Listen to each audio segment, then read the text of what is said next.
ശബരിമല സ്വർണ്ണക്കൊള്ള എന്തായി? എവിടെ വരെ എത്തി?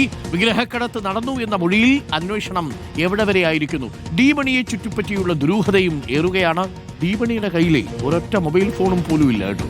അതാണ് ഇതിലെ ഏറ്റവും കൗതുകവും എന്നാൽ ദുരൂഹവുമായ കാര്യം. ഒരുപാട് ദുരൂഹതകളുള്ള ഒരു കഥാപാത്രമാണ് ഈ ഡിണ്ടിഗൽ മണി എന്ന ഡീമണി.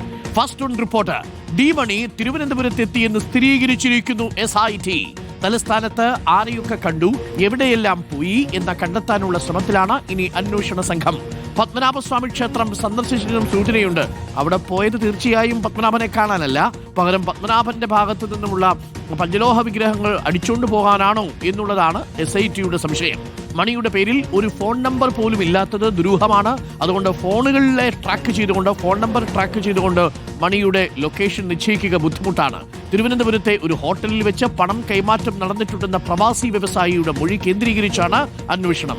മറ്റന്നാൾ ചോദ്യം ചെയ്യലിന് ഹാജരാകാൻ നിർദ്ദേശം നൽകിയിട്ടുണ്ട്. ഹരിമോഹനുണ്ട് കൂടുതൽ വിവരങ്ങളുമായി. Hari, very good morning. Hari, ഒരുപാട് ദുരൂഹതകളുള്ള കഥാപാത്രമായി മാറുകയാണ് ഈ ഡിണ്ടിഗൽ മണി എന്ന് പറയുന്ന ഡീമണി.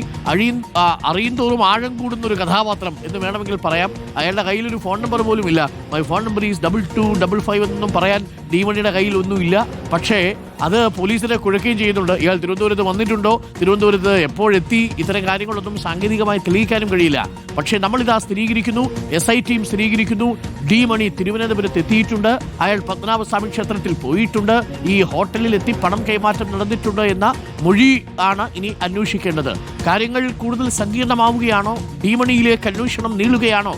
Hari, good morning.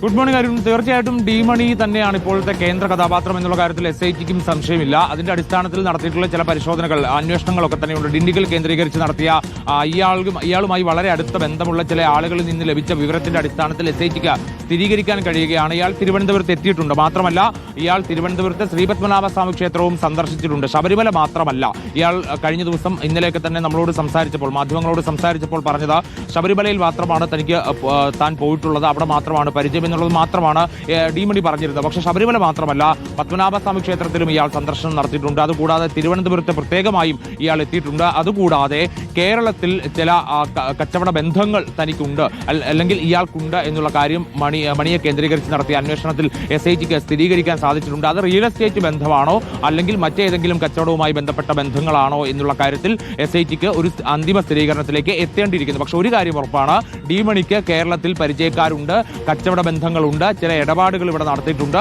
അതിൽ എന്തൊക്കെയാണ് ആ ഇടപാടുകളെന്നും ആരൊക്കെയാണ് അതിനൊപ്പം ഉണ്ടായിരുന്നതെന്നും എന്തിനാണ് കേരളത്തിൽ വന്നതെന്നും അടക്കമുള്ള കാര്യങ്ങളിലാണ് ഇനിയിപ്പോൾ കൂടുതൽ അന്വേഷണം നടക്കേണ്ടത്. നേരത്തെ അരുൺ സൂചിപ്പിച്ചതുപോലെ ഒരു നമ്പർ പോലും സ്വന്തമായില്ലാത്ത വലിയൊരു റിയൽ എസ്റ്റേറ്റ് കച്ചവടക്കാരനാണ് ഡീമണി എന്നുള്ളതാണ് ഏറ്റവും കൗതുകകരമായിട്ടുള്ള കാര്യം. ഇയാൾ ഉപയോഗിക്കുന്ന ഒരു നമ്പർ പോലും ഇയാളുടെ പേരിലുള്ളതല്ല.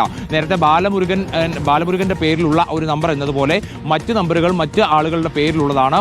ഡീമണിയുടെ പേരിൽ ഒരൊറ്റ നമ്പർ പോലും, അല്ലെങ്കിൽ ഇന്നലെ നമുക്കൊക്കെ മുന്നിൽ വന്നെന്ന് സംസാരിച്ച ആ വ്യക്തിയുടെ പേരിൽ ഒരു നമ്പർ പോലും ഇല്ല എന്നുള്ളതാണ് SITക്ക് ഇതേവരെ കണ്ടെത്താൻ സാധിച്ചിട്ടുള്ളത്. അതുകൂടാതെ തന്നെ ഇയാൾ ഡിണ്ടിഗൽ കേന്ദ്രീകരിച്ചുകൊണ്ട് ഇയാൾക്ക് സംരക്ഷണം കിട്ടുന്നുണ്ട് എന്നുള്ളതുകൊണ്ടാണ് SIT ഇയാളെ തിരുവനന്തപുരത്തേക്ക് വിളിപ്പിച്ച് തമിഴ്നാട് പോലീസിനെ വിശ്വസിച്ചുകൊണ്ട് ഇനിയിപ്പോൾ ഒരു ചോദ്യം ചെയ്യലിനോ ഒരു പരിശോധനയ്ക്കോ ഡിണ്ടിഗലിലേക്ക് എത്തുന്നില്ല എന്ന് കൂടിയാണ് കേരള പോലീസ് പ്രത്യേകിച്ച് SIT പറയുന്നത്. Arun, okay, thank you Hari. അപ്പോൾ നമ്മളൊക്കെ അമ്പലത്തിൽ പോകുന്ന എന്തിനാ? അമ്പലത്തിൽ പോയാൽ ദൈവത്തെ ഒന്ന് കാണണം, തൊഴണം, നമ്മുടെ പരാതിയും പരിഭവവും ഒക്കെ ഒന്ന് പറയണം, ലോകത്തെല്ലാവർക്കും സമാധാനവും സന്തോഷവും ഒക്കെ കൊടുക്കണം എന്ന് പറയാൻ വേണ്ടിയിട്ടാണ്. അവിടെ പോയാൽ പത്മനാഭസ്വാമി ക്ഷേത്രത്തിൽ പോയിട്ടുണ്ടോ പ്രേക്ഷകർ? അവിടെ പോകുമ്പോൾ ആദ്യം ആൾക്കാർ നോക്കുക പത്മനാഭൻ എവിടെ എന്നുള്ളതാണ്. കാര്യം പത്മനാഭസ്വാമി ക്ഷേത്രത്തിൽ പത്മനാഭനെ 3 അറകളിലൂടെയാണല്ലോ കാണുക. അപ്പോൾ പത്മനാഭന്റെ മുഖം, പത്മനാഭന്റെ നാഭി പ്രദേശങ്ങൾ, പത്മനാഭന്റെ കാൽപാദങ്ങൾ, ഇതെല്ലാം നമ്മളിങ്ങനെ പല വിൻഡോകളിലൂടെയാണ് കാണുക. ഡീമണി എന്തായിരിക്കും ശ്രദ്ധിച്ചിട്ടുണ്ടാവുന്നതെന്ന് നിങ്ങൾ നോക്കിയോ? പഞ്ചലോഹ വിഗ്രഹങ്ങൾ അടിച്ചുകൊണ്ട് പോകുന്നതിൽ എക്സ്പേർട്ടാണ് എന്നാണ് ഇപ്പോൾ വ്യവസായിയുടെ മൊഴി വന്നിരിക്കുന്നത്. ഒരുപക്ഷെ ഡീമണി നോക്കിയതൊന്നും ആയിരിക്കത്തില്ല, അടിച്ചുകൊണ്ട് പോകാൻ പറ്റിയ വല്ല സാധനം അവിടെ ഉണ്ടോടെ എന്നായിരിക്കും ഒരുപക്ഷെ ഡീമണി നോക്കിയിട്ടുണ്ടാവുക.